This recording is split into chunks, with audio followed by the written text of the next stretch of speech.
Hi viewers. இன்னைக்கு August 29 Siragadikka ஆசை serial என்னாச்சுன்னு சொல்லி பார்க்கலாம்க்கு முன்னாடி சேனல் சப்ஸ்கிரைப் பண்ணாதவங்க மறக்காம சப்ஸ்கிரைப் பண்ணுங்க. இன்னைக்கு என்ன அப்படின்னு சொல்லி பார்த்தீங்கன்னா, இங்கே வந்து மீ மீனா வந்து அவங்க தங்கச்சியை பார்க்கறதுக்காக ஹாஸ்பிட்டல் வராங்க. அப்போ 2 பேருமா சேர்ந்து இங்கே கேண்டீனில் போய் காஃபி குடிச்சிட்டு இருக்கும்போது மீனா கிட்ட வந்து சீதா கேட்குறாங்க, இந்த மாதிரி என்னக்கா ஆச்சு, வீட்டில் போய் கேட்டியா அப்படின்னு. கேட்டு பெரிய பிரச்சனை ஆயிடுச்சுடி, இதோடி விட்டுரு, இனிமேல் அவங்கள பற்றி நம்ம பேச வேணாம் அப்படின்னு சொல்லிட்டு பேசிட்டு மீனா கிளம்பிடுறாங்க. அதுக்குள்ள சீதாவை கால் பண்ணி அங்க ஹெச்ஆர் கூப்பிட்டு திட்டுறாரு. இந்த மாதிரி ரோஹிணிங்கிற கஸ்டமர் வந்து இந்த மாதிரி கம்ப்ளைண்ட் பண்ணியிருக்காங்க. அது எப்படி நம்ம ஹாஸ்பிட்டல்ல இருந்து நீங்க இந்த மாதிரி எல்லார்கிட்டயும் சொல்லுவீங்க, உனக்கு வேலை இல்லை, வெளியில போ அப்படின்னு சொல்றாரு. அப்புறமா சீதா வந்து ரொம்ப கெஞ்சி கேட்குறாங்க, இந்த மாதிரி எங்க அக்காலாம் என்ன பூ கட்டி தான் படிக்க வச்சாங்க, ப்ளீஸ் சார் இனிமே நான் இந்த மாதிரி எதுவும் பண்ண மாட்டேன் அப்படின்னோடனே, உனக்கான எதனாச்சும் ஒரு பனிஷ்மெண்ட் கொடுத்துதான் ஆகணும், இந்த மாசம் பாதி சேலரி தான் தருவோம் அப்படிங்கிற மாதிரி சொல்லிடுறாங்க. இங்க என்ன ஆகுதுன்னா, மீனாவை பூக்கட்ட கூப்பிடுறதுக்காக அவங்க கூட இருக்கிற அந்த அக்காங்கள்லாம் வராங்க. இப்ப மீனா வந்து, "இல்ல எனக்கு என் வீட்டுக்காரர் வந்துருவாரு. அவருக்கு சமைக்கணும். நான் வரமாட்டேன்னு" சொல்லிட்டு, அப்படின்னு சொல்லிட்டு அவங்க மேல ஏறும்போதே கரெக்ட்டா முத்து வர கால் பண்றாரு. இப்ப முத்து என்ன சொல்றாருன்னா, இந்த மாரி எனக்கு நைட்டு சவாரி இருக்குன்னோனே, "எங்க போறீங்க?" "வேலூருக்கு போறேன்." "எந்த அங்க போய் எங்க சாப்பிடுவீங்க? எங்க தூங்குவீங்கன்னு?" சொல்லிட்டு வரிசையா கொஸ்டின் கேட்டுட்டே இருக்காங்க மீனா. "ஐயோ! மீனா நீ கேட்ட கொஸ்டின் கேட்டு எனக்கு தலையே சுத்துது மீனா. ப்ளீஸ் விட்டுரு. நான் காலையில வந்துருவேன்." அப்படின்னு சொல்லிட்டு முத்து சொல்றாரு. இப்ப மீனா வந்து, "ஐயோ! இந்த அக்காங்கலாம் பூ கட்ட கூப்பிட்டாங்களே, நீங்க மொதயே சொல்லியிருந்தா நான் அவங்க கூடயாச்சும் போயிருப்பேன்ல" சொல்லிட்டு அவங்களுக்கு கால் பண்ணி கேட்குறாங்க.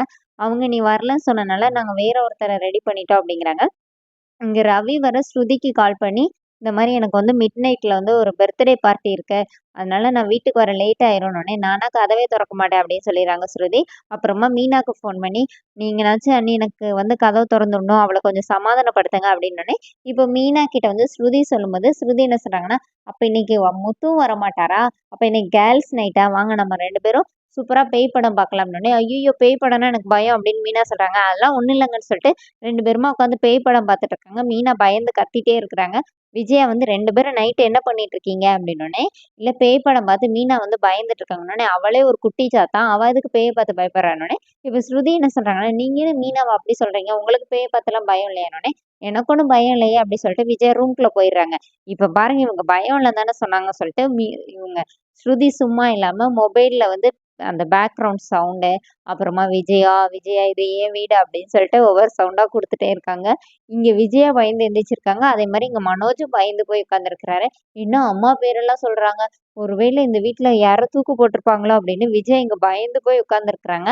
மீனா வேற, "வந்துருங்க ஸ்ருதி, சும்மா இருங்க, வந்துருங்க வந்துருங்கன்னு" கூப்பிட்டுட்டு இருக்காங்க. அதோட என்னோட எபிசோட் ரன் பண்ணிட்டாங்க. நாளைக்கு என்னன்னா, மீனா வந்து ஒரு கிண்ணத்துல எண்ணெய் கொண்டு வராங்க. அப்ப ஸ்ருதி வரும்போது 2 பேரும் இடிச்சதுல எண்ணெய் கீழ கொட்டிருது. அப்போ வந்து அதே இதுல விஜயா வராங்க. இப்ப விஜயா வந்து கீழ விழுந்துருவாங்களேன்னு மீனா வந்து பிடிக்கும்போது 2 பேருமா எண்ணெயில வந்து அப்படியே சுத்துன்னு சுத்தி வழுக்கி கீழ விழுந்துடுறாங்க. இப்ப முத்து போய் விஜயாவ தூக்க போம்போது மனோஜ் என்ன சொல்றாருன்னா, "அம்மாவ நான் தூக்கிக்கிறேன் நீ போ" அப்படின்னோனே, இப்ப மனோஜ் வந்து விஜயாவ கைய பிடிச்சு தூக்குறேன்னு அவரும் சேர்ந்து கீழ விழுறாரு. அதோட என்னோட எபிசோட் ரன் பண்ணியிருக்காங்க.